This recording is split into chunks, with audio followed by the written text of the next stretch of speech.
যুবক ভাইরা যারা মসজিদে যান না, যাদেরকে আল্লাহ শক্তি দিয়েছেন, সামর্থ্য দিয়েছেন, নামাজ পড়েন না, রুকু সেজদা করেন না, একটা বয়স আসবে ভাই, তখন সেজদা করতে চাইবেন, কিন্তু শরীরে আর কুলাবে না, মেরুদণ্ড এমন অবস্থা হয়ে যেতে পারে যে রুকু সেজদাটাও আর করতে পারবেন না। এখন সেজদা করছেন না, একটা সময় সেজদা করতে চাইবেন কিন্তু আর পারবেন।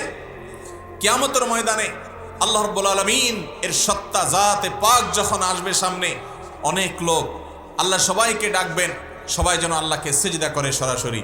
আল্লাহকে সিজদা করতে সেদিন ওই সমস্ত লোক পারবে যারা দুনিয়াতে আল্লাহকে সিজদা করেছে, আর বাকি লোকরা চেষ্টা করবে কিন্তু সেদিন কপাল পোড়া সিজদা করতে পারবে না। ও ভাই আমার, সময় থাকতে আসুন আমরা সংশোধন হই, তওবায়ে নাসুহা করি। আমাদের 5 ওয়াক্ত নামাজ আমাদের আখিরাতকে সুন্দর করবে, আমাদের দুনিয়াকে সুন্দর করবে, আমাদের জীবনে বরকত দিবে, আমাদের সর্বদিক থেকে কল্যাণ এনে দিবে।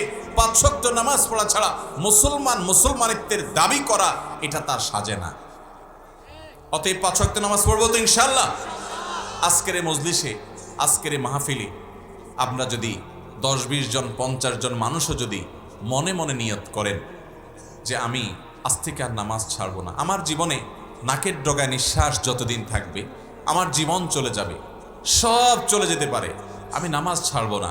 কারণ ইসলামে সব ইবাদতে ছাড় আছে, নামাজে ছাড় নাই ভাই, নামাজে ছাড় নাই। এটা সর্বাবস্থায় করতে হয়। আপনি দেখেন কত গুরুত্বপূর্ণ হলে দাঁড়িয়ে নামাজ পড়তে না পারলে বসে পড়েন, বসেও পড়তে পারেন না শুয়ে শুয়ে পড়েন, ওযু করতে পারেন না তায়াম্মুম করে করেন, আল্লাহু আকবার, তারপরেও মাফ নাই।